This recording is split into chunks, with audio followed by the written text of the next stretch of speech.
Well, you guys, this source material is impressive. We're taking a deep dive into project management, but not just any project management. We're going deep into how Catholic Relief Services does it, and with their propack manuals, both volumes 1 and 2. So buckle up. And I'm so glad we have an expert here today who actually knows this stuff with tons of experience in NGOs and project implementation, because we're talking about these massive organizations doing some seriously complex projects around the world with all kinds of different partners. How do they even manage to keep it all straight? That's what we're going to find out. But we're not just going to sit here and talk theory. CRS has packed these manuals with real stories and examples. It's pretty fascinating. So let's get started with the basics. The why. Why did CRS even create propack in the first place? Well, CRS staff and partners, they face some really unique challenges. Just think about it for a second. All the different organizational cultures they have to navigate. What works in one country might not work at all in another. Plus, they're always trying to balance donor expectations while making sure the project actually meets the needs of the local partners. And on top of that, they need a whole bunch of different skills to manage these projects effectively. From technical know-how to budgeting to understanding different cultures. It's a lot. It really is. It's like, I don't know, trying to juggle a bunch of chainsaws while riding a unicycle. I can totally see why they needed a solid framework. Yeah. And it's not just about, top-down orders. Propack emphasizes learning from each other. They talk about building relationships with partners and working together to strengthen everyone's capacity. So it's not just CRS coming in and saying, we know best. It's more about recognizing that everybody brings something valuable to the table. Yeah, I think that's really cool, actually. It's about real collaboration and everybody growing together. Have you ever been in a situation, maybe at work, where you felt like you were really learning from the people you're working with and not just the other way around? I think that's a key part of what Propack tries to encourage. It recognizes that sometimes management gets a bad rap. People hear management and they think control and bureaucracy. But Propack pushes back against that. Yeah, I get it. We've all probably had a micromanager at some point, and it's the worst. So how does Propack define what good management looks like, especially in this kind of global context? Well, they actually draw on research from Buckingham and Coffin, who found that great managers, they have 4 key strengths. First of all, they're really good at choosing the right people for the job. It's not just about, checking off boxes on a resume. They look for that extra something that shows someone is a good fit for the role. Like putting together a dream team, with everyone bringing something unique to the table. Exactly. Second, great managers are super clear about what they expect from their team. They outline the goals, but they don't micromanage. They trust their team to figure out the best way to reach those goals. That got to be a good feeling, to have that trust and freedom. Yeah, it really is. And the third thing, great managers make sure their teams have all the resources they need.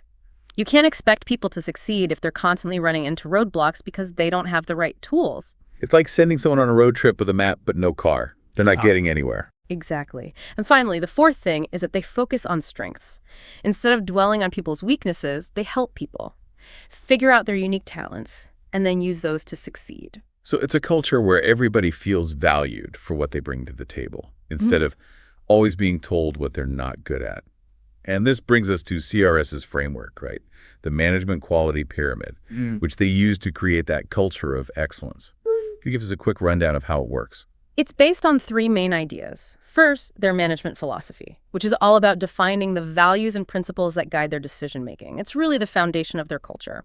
Second, they have a very clear system for assigning authority within the organization. So everyone knows who's responsible for what, and they're accountable for their decisions. And finally, they're really committed to developing their people. They provide training, resources, all sorts of things to help staff grow and thrive in their roles. That makes sense, especially in a global organization. I imagine staff development looks really different in, say, Baltimore versus a rural community in Kenya. So how does CRS make sure these principles actually translate into real action? Well, for example, when it comes to assigning authority, they have very specific guidelines for delegating tasks effectively. They want to empower people to make decisions on their own, especially when working with partners in different contexts. Because you really have to build trust with those partners. You can't just dictate everything from headquarters. You need people on the ground who can make decisions based on what they know about the local situation. That's a key point that Propack highlights. They even encourage project managers to step back and reflect on how their own management style changes, depending on the partner they're working with. Are they more hands-on with some partners, more hands-off with others? It's about being aware of your own approach and adjusting it as needed. That's so interesting. It's like they're asking their project managers to be anthropologists in a way, to really understand the culture of their partners and adapt their style accordingly. That must take a lot of self-awareness. It does, and it really brings us back to the importance of people development. CRS prioritizes learning and capacity building, offering training programs and resources to help staff develop the skills they need. They also encourage a culture of feedback and coaching, so everyone's constantly learning and improving. So it's like a culture where learning is valued and feedback is seen as a good thing, not something to be scared of. Right, and that kind of culture is the foundation for strong partnerships, which we'll talk about next. Okay, because CRS doesn't work in isolation. They collaborate with a huge network of partners, everything from small grassroots organizations to big international NGOs. Yeah. How do they even categorize all those different types of partnerships? propack actually breaks them down into three main categories. Operational partnerships, which are all about efficiency, like pooling resources to deliver goods and services effectively. Then there are collaborative partnerships, which involve actually planning and making decisions together. Yeah. So working together to design and implement programs from the ground up. So it's like not just sharing resources, but really co-creating solutions. Yeah. And finally, they have impact partnerships. These are the most strategic and ambitious partnerships because they're trying to create lasting, systemic change.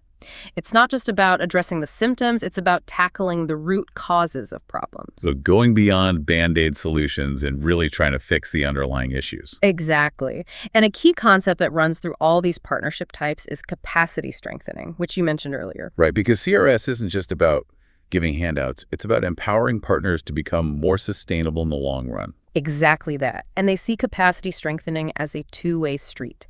It's not just about CRS teaching their partners, it's also about CRS learning from their partners, recognizing that they have their own unique strengths and knowledge to share. Like if they're working with an organization that's been deeply rooted in a community for decades, CRS would recognize that that organization has a deep understanding of that community that they, as outsiders, just don't have. Right. And there's a great example in propack of a diocesan partner and collaborative partners working together on advocacy. They all bring their own expertise, and that creates a much more powerful effort than any one organization could do on its own. That makes sense. And it reminds me of the success story from India they highlight in the text. What was that about? So CRS was working with a local partner in India, and they were both able to leverage their strength. CRS, they provided technical guidance, support for monitoring and evaluation, and some financial resources. But the local partner, they knew the community inside and out. They had experience mobilizing people, and they actually brought some of their own financial resources to the table, too. So it was this really collaborative effort, and they ended up achieving some pretty amazing results. Yeah, they made a lot of progress in developing leadership capacity within that community. And that brings us to the concept of accompaniment, which propack emphasizes as part of their partnership approach. It's a really intriguing idea. How would you describe the difference between, like, giving prescriptive advice versus accompaniment? It's subtle, but it's important. Accompaniment is about recognizing that each partner has their own knowledge and experience, and the best solutions are usually created together. It's about building long-term relationships built on trust and mutual respect. It's less about saying, go do this, and more about walking alongside someone on their journey and learning from each other along the way. Have you ever had a mentor or colleague who was really good at that? Someone who didn't just tell you what to do, but really listened and helped you find your own path? Absolutely. That kind of relationship can make a huge difference. And CRS actually uses that same philosophy when it comes to monitoring and evaluating their projects. So how do they measure success, especially when you're talking about these complex partnerships?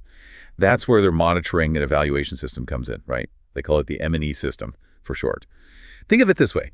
You know when you get a brand new phone and it's got all these amazing features, but without the manual, you'd be completely lost. The M&E operating manual is basically the guidebook to their whole M&E system. It breaks down the whole process into steps that actually make sense. That's a great way to put it. And they've outlined 6 main components to this whole system. And each component has its own set of instructions and templates. 6 components. Okay, that sounds pretty comprehensive. What are the key things they focus on? The first thing is figuring out the purpose of your M&E. What are you trying to learn? What questions are you trying to answer? So that's where the M&E purpose statement comes in. Then you've got to figure out who your key stakeholders are, the people who have a stake in the project. And you got to think about what information they need and how they're going to use it to make decisions. So it's be strategic right from the start, thinking about the big picture and who needs to be involved. Right. And then things get more practical with component 3, which is all about gathering data, analyzing it, and then reporting on it in a way that's clear and uses evidence. Okay, let's pause there for a second. Component 3 sounds like where the rubber really meets the road. What are some of the key things to keep in mind when setting up this data gathering system? Well, one of the big takeaways from this section is the emphasis on evidence-based reporting.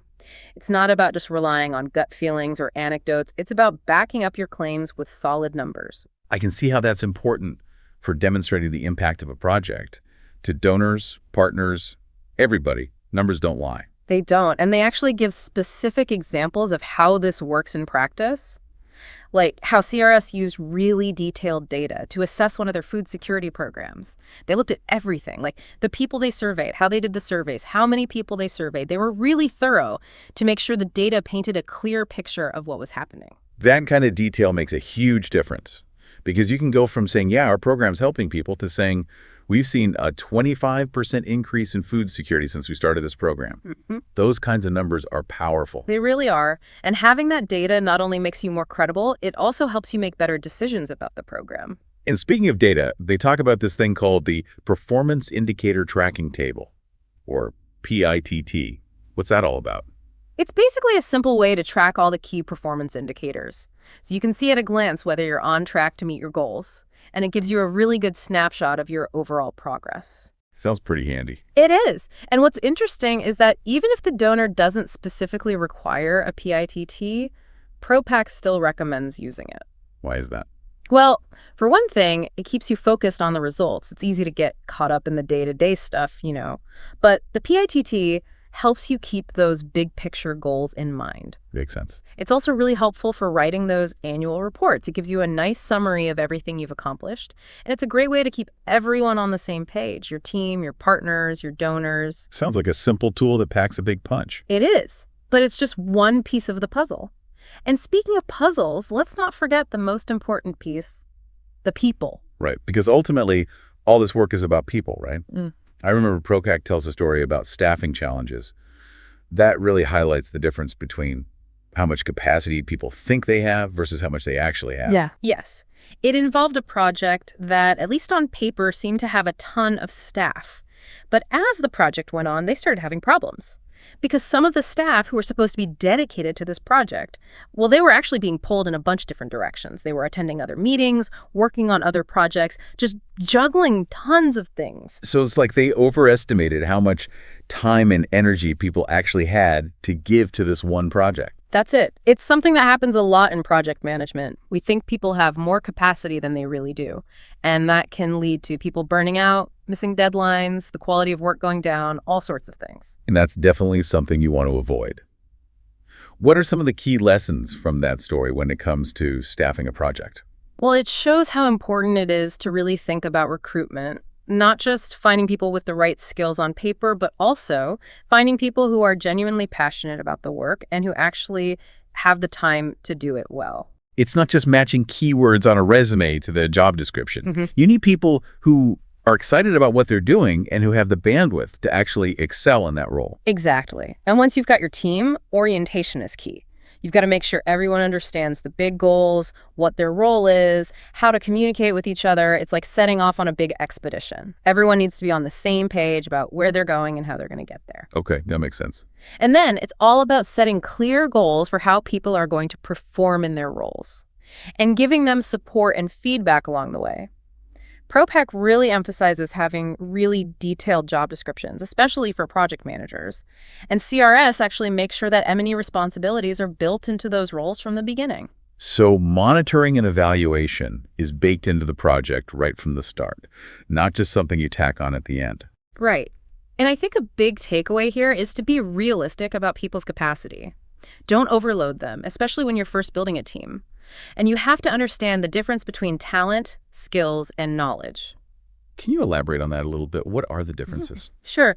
Talent is something you're kind of born with. It's a natural aptitude for something. Skills are things you can learn and get better at over time.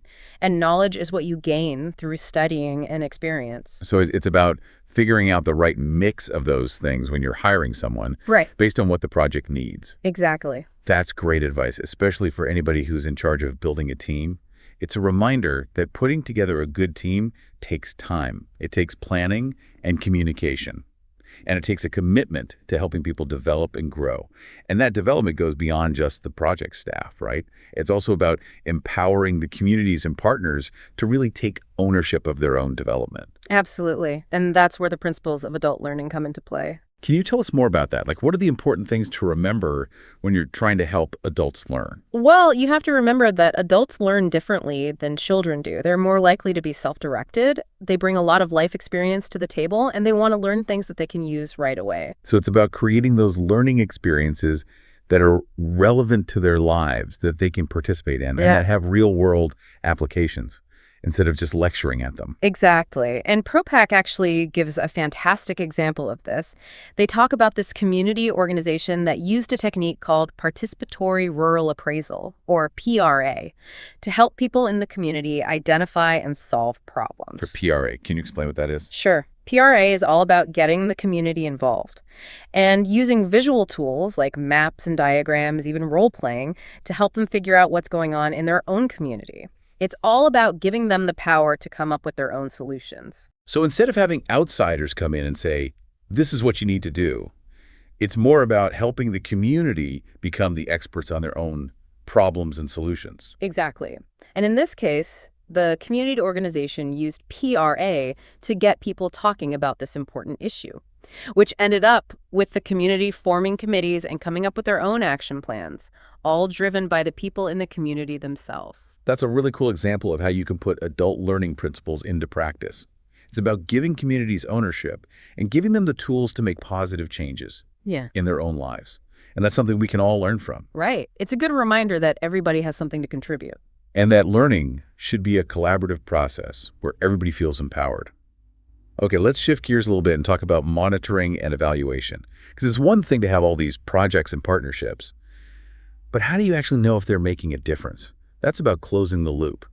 And we're going to find out how CRS makes sure that all their hard work is translating into real change. It's all about asking the right questions. You can't just check off a box and say, yep, we did that activity. You have to dig deeper and understand what's really changing for the people you're trying to help. So it's not just about what you did, it's about the actual results, right? Exactly. Outcomes are what matter. It's about asking, what's changed because of this project? Why has it changed? And what can we learn from that to improve in the future? It's like going beyond just scratching the surface and really getting to the heart of the matter. And that's where evaluation comes in. You got it. Evaluation goes hand in hand with monitoring. And CRS breaks down different types of evaluations, each with its own purpose and timeline, like midterm evaluations. Those happen, halfway through the project. And they're mostly about checking if you're on track to meet your goals and if you need to make any adjustments. Like checking your map halfway through a road trip and making sure you're still headed in the right direction. Exactly. Then you've got final evaluations, which happen at the very end of the project. Those give you a big picture look at what you accomplished and what you learned along the way. And then there are these things called ex-post evaluations. Those happen even further down the line, and they look at the long-term impact of the project.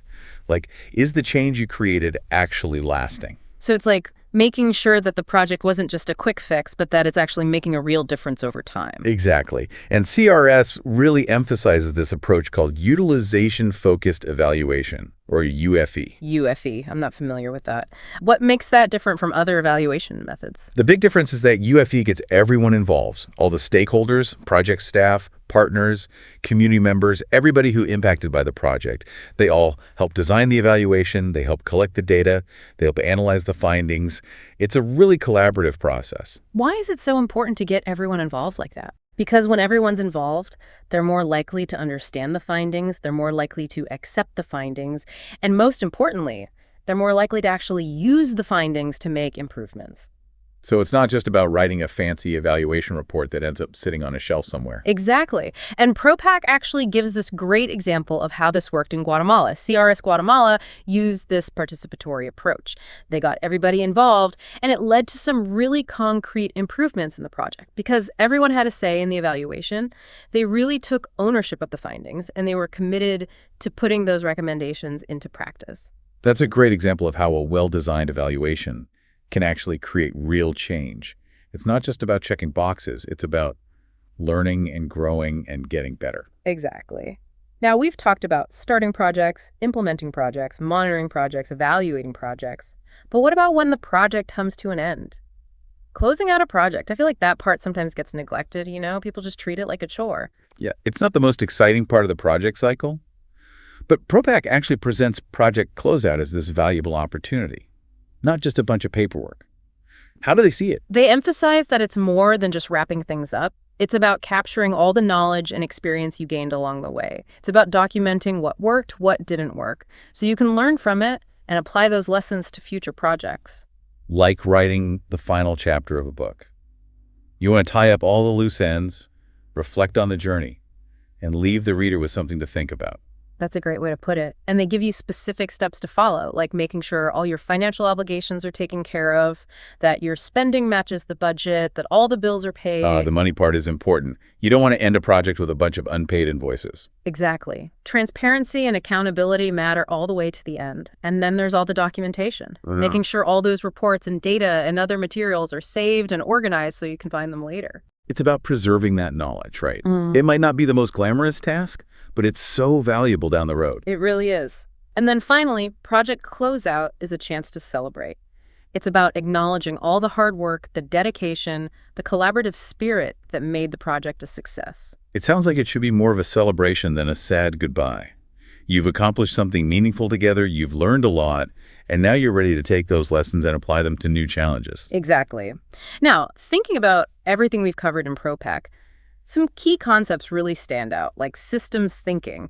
It's about understanding that everything is connected and that even small actions can have ripple effects throughout the whole system. Yeah, I find that idea really fascinating, how everything is interconnected. propack shows how that applies to project management. They give the example of hiring a new team member. Seems like a simple thing, right? But it can actually have ripple effects throughout the whole project. Because that new person brings their own personality, their own work style, their own way of interacting with people. It can either strengthen the team dynamic or create new challenges. Exactly. And propack even suggests that hiring a new person can sometimes impact existing divisions or tensions within the community where the project is taking place. Wow, that's really interesting. It shows how important it is to be aware of the potential consequences of our actions, even the ones that seem small or insignificant. Right. And that brings us to another key idea, asking the right questions. propack specifically warns against using leading questions, especially when you're trying to get unbiased information or encourage honest conversations. Can you give us an example of what a leading question might sound like in a project management context? Sure. Imagine you're asking someone for feedback on a new tool that CRS has developed for, say, designing and monitoring projects. A leading question would be something like, don't you think this new ProFrame system is super helpful for project design and monitoring? That question is already suggesting that the person should find it helpful, so you're not going to get a truly honest answer. So how could you rephrase that question to make it more neutral and open-ended? You could just ask, what are your thoughts on using ProFrame for project design and monitoring? That way the person can share their honest opinion without feeling pressured to say something specific. It's a small change in the wording, but it makes a big difference in how people respond. Exactly. And that kind of attention to detail is so important in project management, especially when you're dealing with complex human dynamics. And that brings us back to feedback. We talked about it earlier in terms of people development, but it really applies to everything in propack. Because feedback is how we learn and grow. Right. Whether you're giving it, receiving it, or reflecting on your own work, it's essential for getting better. Absolutely. Right. And propack gives some great advice on how to give feedback effectively. I'm always looking for tips on how to give better feedback.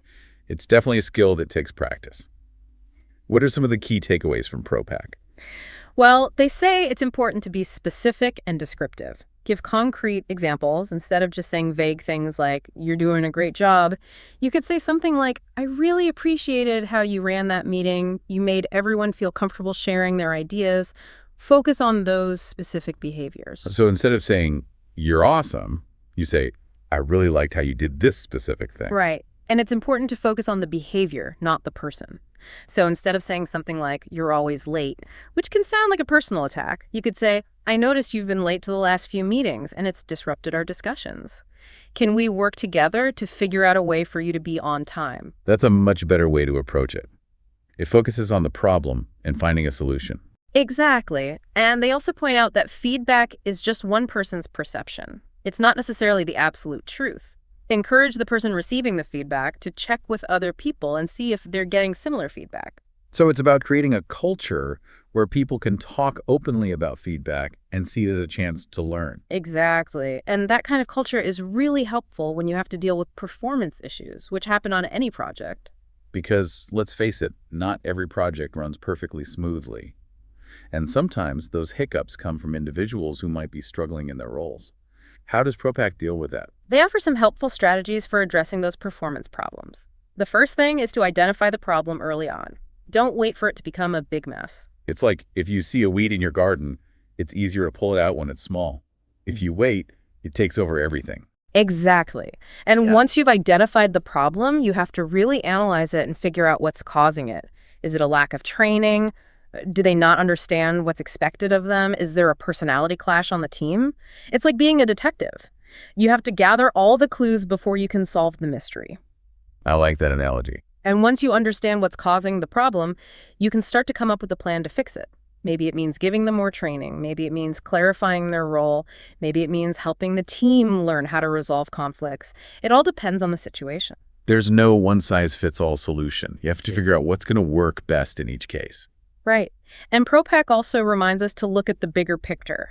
Is there something about the way the project is structured, or even something about the organization itself that might be contributing to this problem? Because we're all part of a system. Right. And the way that system is set up can have a big impact on how we perform. Exactly. And that's why it's so important to create a work environment where people feel supported, where they have the resources they need, and where they feel like they can succeed. Which brings us to another big challenge in project management: time management. Ah, yes. The eternal struggle. Mm-hmm. How does Propack suggest we tackle that beast?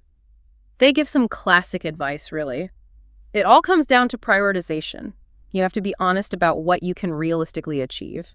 And then you have to make some tough decisions about what's most important. Because you can't do everything, right? There are only so many hours in a day. And as a project manager, you're always juggling a million things. Exactly. Propack suggests a technique where you first write down everything you need to get done, and then you think about deadlines, who's asking for what, how much things cost, even the political landscape. Like, is this something that's going to get a lot of attention, or is it going to fly under the radar? So you're weighing all those factors and deciding what's really worth focusing your time and energy on. Right. And once you know what your priorities are, you tackle the most important things first. Don't waste time on the small stuff. Get those big, impactful tasks out of the way. It's like that saying, eat the frog first. Exactly. And of course, one of the most powerful tools you have as a project manager is delegation. Ah, yes, delegation. The word that can either make project managers cringe or breathe a sigh of relief. It all depends on how you do it. Propack acknowledges that a lot of project managers struggle with delegation.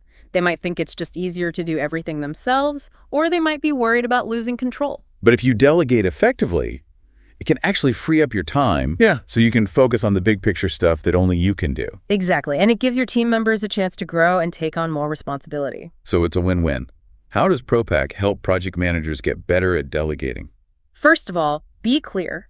Be crystal clear about what you're asking them to do, what the end result should be, and when it needs to be done. So you're setting them up for success from the beginning. Exactly. And then choose the right person for the job. Make sure they have the skills and experience to do it, and that they're actually interested in doing it. Don't just hand it off to whoever's free. Find the person who's best suited for the task. Right.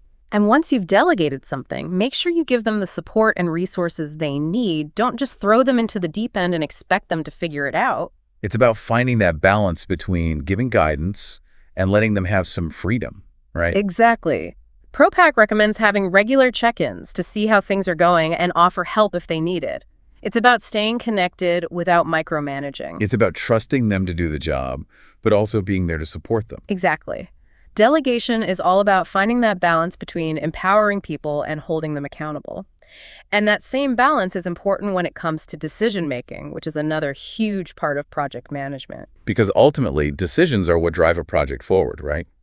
Making good decisions is how you steer the project towards success. That's a great way to put it.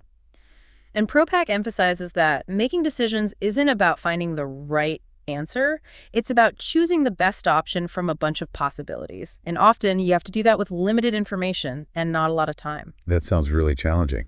How do they suggest navigating all that complexity? They really stress the importance of getting everyone involved in the decision-making process. It's about tapping into the collective wisdom of the group and recognizing that different perspectives can lead to better decisions. It's like if you only listen to one person, you're missing out on all the other ideas and insights that other people might have. Exactly. And Propack actually gives you a framework for making decisions collaboratively. They outline different approaches you can use depending on what kind of decision you're making and how much input you need from other people. Can you give us an example of how that might work in the real world? Sure. Let's say you need to make a small decision that doesn't really affect a lot of people. The project manager might just gather the necessary information, make the decision, and then tell everyone what it is. But if you're dealing with a big, complicated decision that affects a lot of people, then you need to have a much more in-depth discussion. You might get input from everyone, brainstorm ideas together, and try to come to a consensus. So you're tailoring the process to the specific situation. Some decisions need more input and discussion than others. Exactly. And it's important to remember that conflict is often inevitable when you have a group of people with different opinions and perspectives. It's like that saying, if two people always agree, one of them isn't thinking, it's okay to disagree. That's where new ideas come from. That's a great point. But the key is to manage that conflict in a way that's productive. Because conflict can be a good thing if it's handled well. It can lead to creativity and innovation. Yeah. But if it's not handled well, it can definitely cause problems. So what does Propack say about navigating those inevitable conflicts? They emphasize that active listening is super important. It's about going beyond just hearing the words and really trying to understand where the other person is coming from. It's about paying attention to their tone of voice, their body language, what they're not saying. Exactly. It's about putting your own opinions aside and really trying to see the situation from their perspective. And Propack actually suggests a really cool technique for doing that, the but why technique. But why? What's that all about? It's about asking why over and over again until you get to the root of what someone really wants or believes. It's like those little kids who keep asking why until you're completely exhausted. Exactly. And Propack shares a funny example of this in action. It's a scenario where two people are arguing about a window. One person wants the window open because they want fresh air. The other person wants it closed because they hate drafts. Oh, yeah. The classic window debate. I've definitely been on both sides of that one. So in this story, the receptionist sees them arguing and decides to step in and starts asking questions. She asks the person who wants the window open, but why do you want fresh air? And they might say something like, because the room is stuffy. And then she asks, but why is that a problem? And they might say, because it makes me feel tired. So you're getting to the real need here. It's not just about fresh air. It's about feeling awake and energized. Exactly. And then she does the same thing with the person who wants the window closed. But why do you hate drafts? Because I get cold easily, but why is that a problem? Because it gives me a headache. So now you understand both of their underlying needs. One person wants to feel energized, the other person wants to avoid pain and discomfort. And once you understand those deeper needs, you can start looking for solutions that work for both of them, instead of just arguing about the window. Exactly. Maybe they can open a different window that doesn't create a draft, or maybe they adjust the thermostat. It's amazing how such a simple technique can be so effective at resolving conflicts and finding creative solutions. It really is. And it highlights something that Propack emphasizes throughout: the human element. It's easy to get caught up in all the technical stuff in project management, the timelines, the budgets, all that. But at the end of the day, it's all about people. Right. We're dealing with human beings, each with their own motivations and needs and quirks. And Propack reminds us that project managers need to be good at managing those human dynamics. understanding what makes people tick, encouraging them to work together, helping them resolve conflicts, celebrating their successes. Exactly. It's about creating an environment where people feel valued and supported and empowered to do their best work. Now, let's shift gears a little bit and talk about monitoring. This is all about keeping a close eye on what's happening with the project in real time. Like taking the project's temperature, making sure everything is running smoothly. That's a great way to put it. Monitoring is about tracking your progress, identifying any problems that come up, and gathering the information you need to make good decisions. And propack is very clear. It's not just about collecting data for the sake of collecting data. It's about using that data to take action. So it's about connecting the dots between what you're seeing and what you're doing. Yeah. They're constantly gathering information, analyzing it, and then using that to adjust your approach as needed. Exactly. And they offer some really practical advice for effective monitoring. First and foremost, be clear about what you're monitoring. What are the key indicators that will tell you if you're on track to meet your goals? What are the warning signs that something might be going wrong? It's like figuring out what vital signs you need to check to make sure the project is healthy. Right. And then you need to have a good system for collecting that information consistently. Maybe it involves visiting the project site, doing surveys, conducting interviews, or reviewing reports from your partners. The important thing is to choose the right tools for the job and make sure you're getting accurate and useful information. You don't want to be drowning in data that doesn't actually tell you anything useful. Exactly. So once you've got your data, it's time to put on your analyst hat and start digging in. What are the trends? Are there any patterns? Are there any areas where things seem to be off track? You're looking for clues that will help you fix small problems before they become big problems. Right. And then you have to share what you've learned with the right people, your team, your partners, your donors, and most importantly, you have to use that information to make decisions.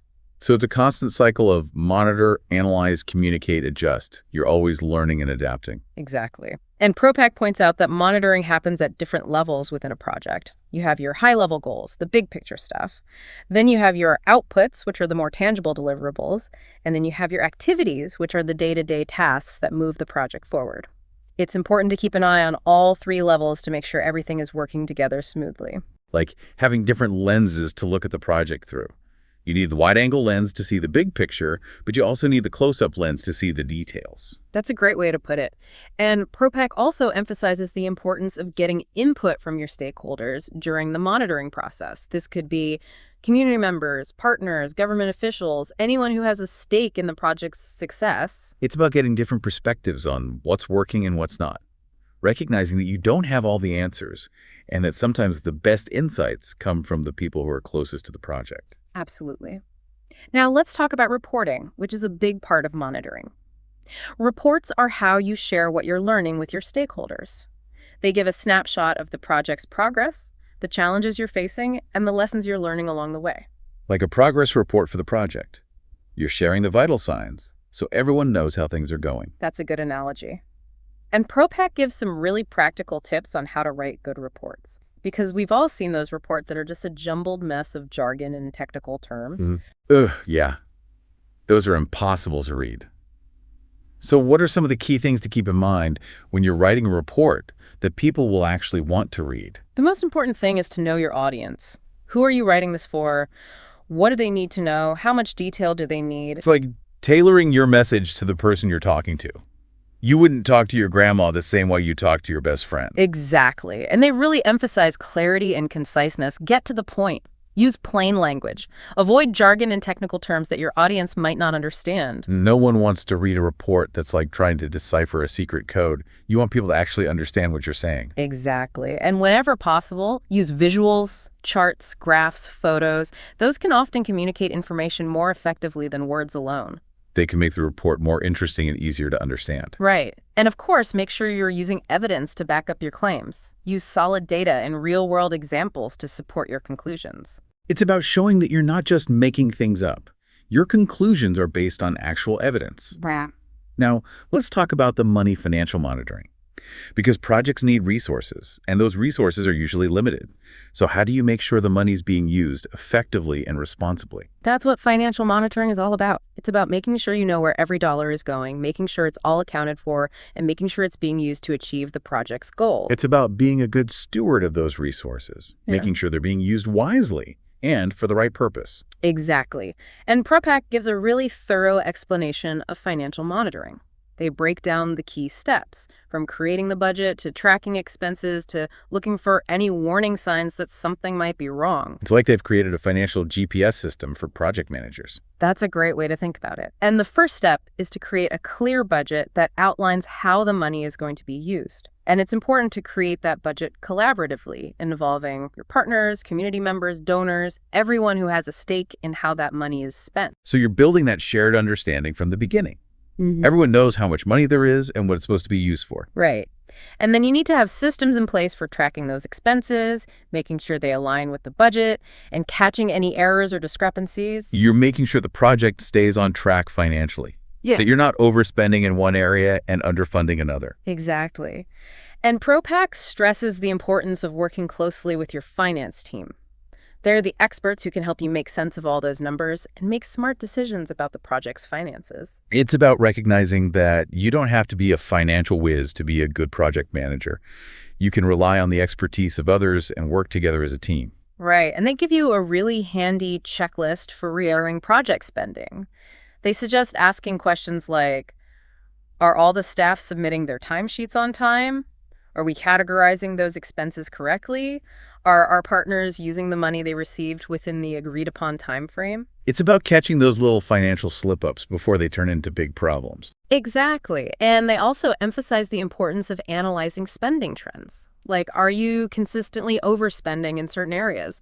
Are there ways to cut costs without sacrificing quality? It's about being proactive and making adjustments to keep the project financially healthy. Exactly. And of course, you need to be open and transparent with your stakeholders about the project's finances. Transparency builds trust. You're showing them that you're using the money responsibly. Now, let's talk about performance management, which is another essential part of project management. It's about making sure everyone involved is performing at their best and contributing to the project's success. It's about creating a culture of excellence, where everyone is striving to do their best and contribute their unique talents. Exactly. And propack outlines a really thorough performance management system. They cover everything from setting performance goals to providing training and development to giving feedback and coaching to recognizing and rewarding good work.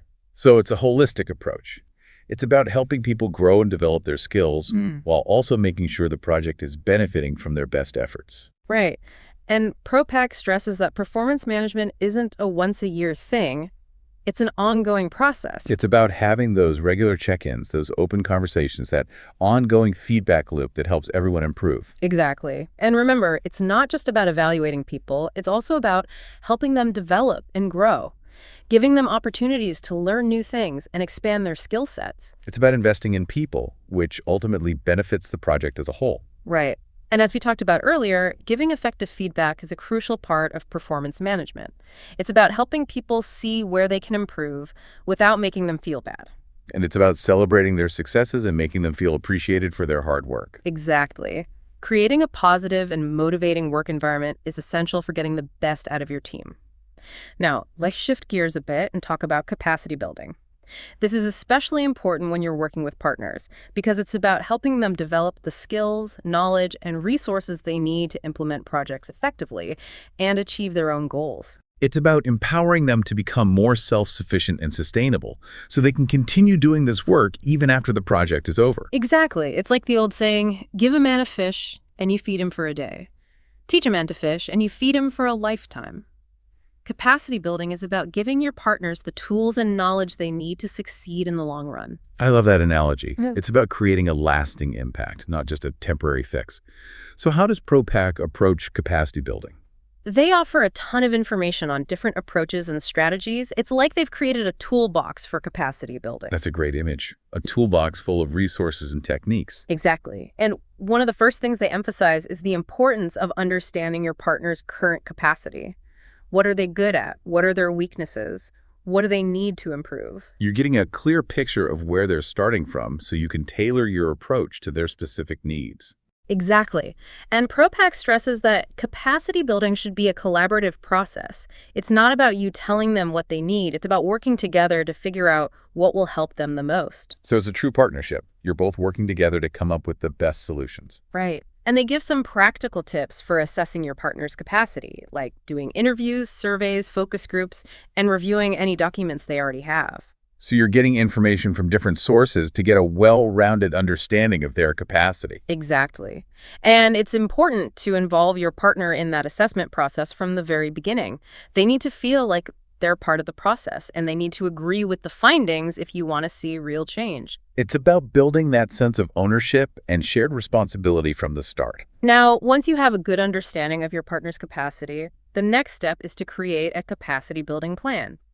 This plan outlines the specific things you'll do to help them improve, the timeline for those activities, and the resources you'll need to make it all happen. So it's like a roadmap for capacity building, guiding you through the process step by step. Exactly. And propack recommends using a results-based approach. So you set clear goals for the capacity building efforts and figure out how you'll measure your progress. It's about being strategic and intentional, making sure your efforts are focused and that you're actually making a difference. Right. And again, it's so important to involve your partner in the planning process. They need to feel ownership over the plan and be committed to making it work. It all comes back to that idea of partnership, which is a theme that's woven throughout propack. Exactly.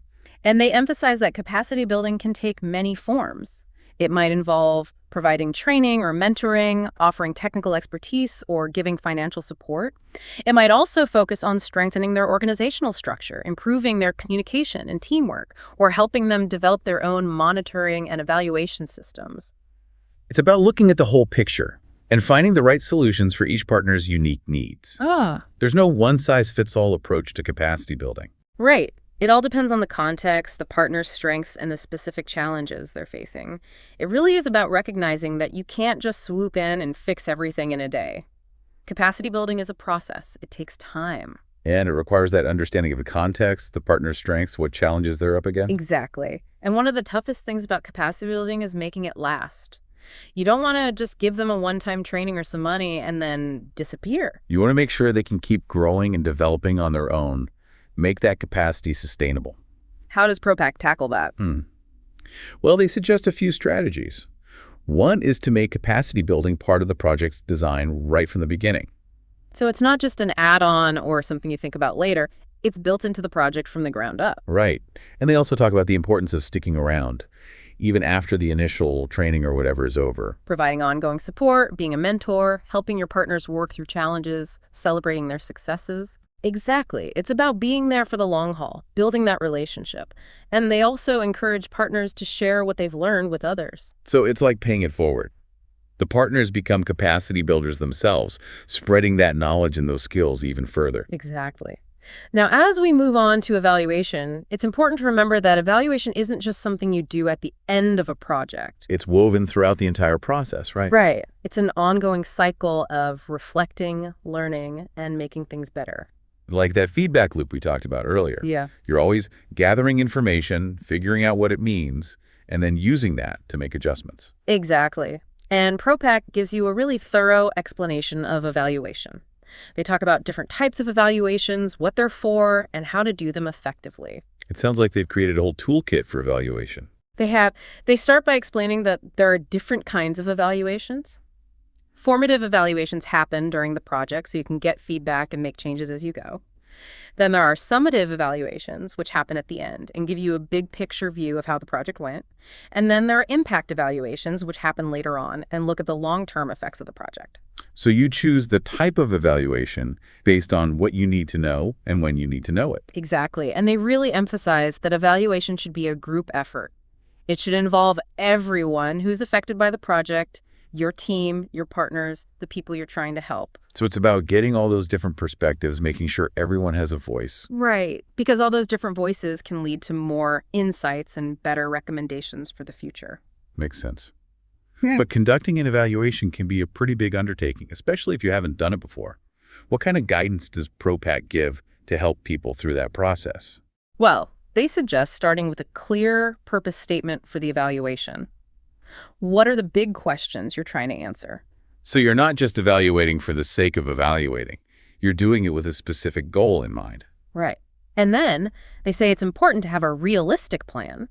Figure out the scope of the evaluation, how you're going to collect data, how long it's going to take, what resources you need. So it's all about planning ahead and making sure you have what you need to do a good job. Exactly. And they really stress the importance of using solid data collection methods. You want to be sure that the information you're gathering is accurate and reliable. Because the whole point of the evaluation is to get good information. Right. And once you've done the evaluation, you have to share the findings in a way that people will actually understand. You don't want all that hard work to just disappear into a file cabinet somewhere. Exactly. You want to make sure those findings are used to make things better. How do they recommend sharing the results? That's what I'm wondering. They suggest using different approaches: written reports, presentations, workshops, meetings. It all depends on who you're talking to. It's about making the information accessible and engaging, right? Exactly. And they also talk about the importance of getting feedback from the people you're sharing the information with. It's about creating a conversation, a shared learning experience. Right. Now, we've covered a lot of ground from the very beginning of a project to the very end. And I think it's fitting that we finish our deep dive with project closeout. That final stage, closing the book on the project. We talked earlier about how it's often overlooked, but propack really encourages us to see project closeout as a valuable opportunity. Exactly. It's not just about checking things off your to-do list. It's about reflecting on the whole journey, celebrating what you achieved, and capturing those lessons learned so you can do even better next time. It's like that feeling after a big race. The runners all gather together, they catch their breath, they share stories about the highs and lows of the race. That's a great analogy. And propack gives you a step-by-step guide for project closeout, making sure you don't miss anything important. So it's like a checklist to make sure that everything's wrapped up neatly and thoughtfully. Exactly. The first step is making sure that all the project activities are finished, that you've delivered everything you promised. So you're making sure all the loose ends are tied up. Right. And then it's time to do that final evaluation. Take a step back and look at the big picture. How effective was the project? What impact did it have? What did you learn? It's like that final team meeting where you all get together and talk about what went well, what could have gone better, what you'll do differently next time. Exactly. And of course, there's the financial side. You got to make sure all the money is accounted for, all the expenses are recorded, all the bills are paid. It's about finishing strong and being transparent about the project's finances. Right. And then there's all the documentation, all those reports and data and meeting notes and pictures. Everything needs to be organized and archived so you can find it later. It's about preserving the project's history, creating a record that people can learn from in the future. Exactly. And it's important to let everyone know that the project has officially ended. Your partners, the community, the donors, everyone who is involved. That final communication piece, expressing your gratitude and acknowledging everyone's hard work. Exactly. And finally, and this is probably the most important part, it's time to celebrate. Take a moment to appreciate everything the project accomplished and recognize all the people who made it happen. It's like a graduation ceremony. You've all worked hard, you've learned a lot, and now it's time to celebrate your success. Exactly. It's about ending on a positive note, creating a sense of closure, and recognizing that you achieved something meaningful together. I love that. As we wrap up our deep dive into propack, I'm really struck by how much thought and care went into creating these guidelines. They really cover every aspect of project management, from the very first spark of an idea to that final moment of celebration. I agree. propack is an incredible resource for anyone who works on projects, not just in the development world. It's full of practical advice and inspiring examples. It reminds us that project management is both a science and an art.